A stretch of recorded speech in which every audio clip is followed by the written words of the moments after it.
Ah! What's going on, guys? Let's see if I can make this look good. I know I don't do too many of these sort of videos, and there's a lot to talk about right now, especially with the NES Mini and Pokemon Go. It's all over the place. And I haven't commented on any of that stuff really, but I just learned like a few minutes ago that Yahoo has been sold to Verizon, of all things.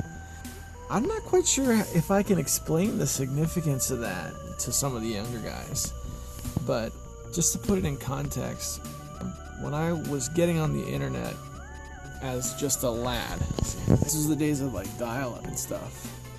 Yahoo, I think, is probably one of the last companies that was really prominent during that time that's still around. I guess it's a long time coming, because think about it, when's the last time you used Yahoo? But Yahoo had a couple of services back then that really shaped at least my 90s internet experience. Two things come to mind. They had a service called GeoCities, which I'm sure a lot of you who are older might remember.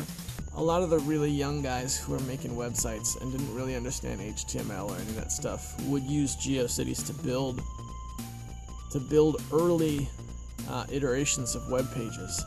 This was before social networking was really, it wasn't a phrase being commonly used. We had a site called LiveJournal, which I guess is what you'd equate to the social networking at that time. But a lot of people, instead of making a page on Facebook or MySpace, they would build their own primitive web spaces. And GeoCities on Yahoo was the primary place to do that. The other service I think I remember experiencing on Yahoo for the first time was voice chat rooms. IRC had been around a good long time already, but AOL had just kind of gone out, and AOL's chat system was still pretty popular. And I remember Yahoo was one of the first services to institute voice-enabled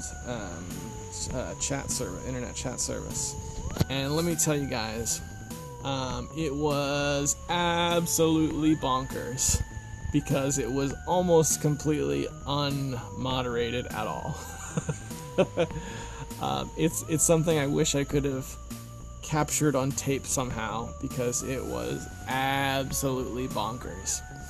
I mean, the internet is the modern internet we think of as like the hive of scum and villainy. And it's true that it was a little bit better then, because not everybody had the means to be as crazy and evil as they do now, with the exception of the Yahoo voice chat rooms.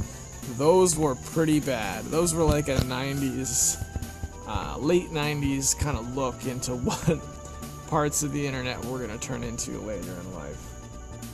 So I'm not going to say that Yahoo was the thing that got me into IT and ultimately got me to want a career in IT, because I think my first introduction to the internet was probably AOL. That was when I was a kid and started using it myself.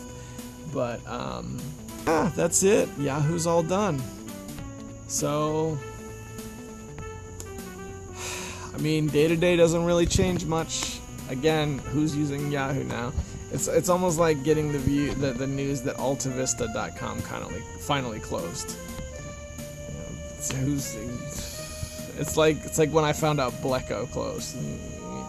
These days, my routine doesn't change, but I just wanted to have recorded somewhere that this was one of the beginning services.